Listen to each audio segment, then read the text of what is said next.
Hi, my name's Tim Bowers, and I'm happy to be able to have a chance to talk about a car that's important to me. This is a 1956 DeSoto Adventurer, and I remember as a young child my family had a 1956 DeSoto two-door hardtop, much like this one.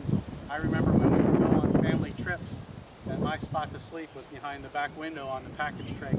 I have very specific memories of gas station attendants that would fill the tank, and I could overhear them telling my dad that I had the best spot in the car underneath that back window.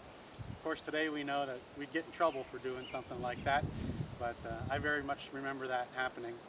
That car went into the tree line as other cars came along in our family, but when it was time for me to learn how to drive, we brought it back out of the tree line and did get it running, but it never became my car. And it did, however, become the car that made me decide that I wanted to restore old cars, and I've been doing that for a number of years now.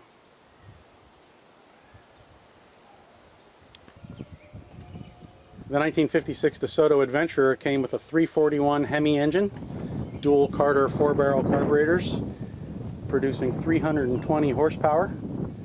This car is equipped with Chrysler AirTemp's air conditioning, available as a dealer-installed accessory. Also has power steering, power brakes, the Town & Country third horn. 1956 was the first year for Chrysler Corporation's famous push-button transmission selector. The car is equipped with a 2-speed Power Flight transmission and consequently have a drive and a low. Very beautiful combination of vinyl and tweed fabric as original to the car.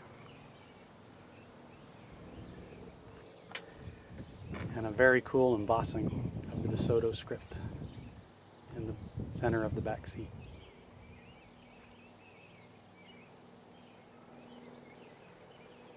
A very cool accessory in 1956 for Chrysler Corporation cars was the Highway Hi-Fi record player. The record spun at 16 2/3 RPM and would play for about an hour, and was offered because of the lack of available radio stations to play music as you're traveling down the highway. Also was able to be sent out with prospective customers with demo records on them, and as you test drove the car, the record player could be telling you about all the great features of your 1956 Chrysler Corporation car.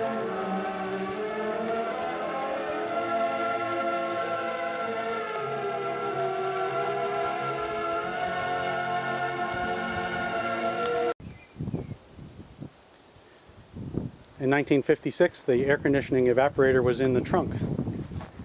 Cold air came in through an optional outside air source or in from the passenger compartment. This lever operated from inside the trunk. It's on both sides and would either open or close a valve which allowed air to come in through either this intake mounted outside the car on the quarter panel. If it was open, it came from there, and if the valve was closed, it came from inside the cabin, drawn in through these square vents, and then run through the evaporator and cooled, and then was brought into the compartment and cool again through the center ducting.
Friend, go in and see a DeSoto Plymouth dealer tomorrow.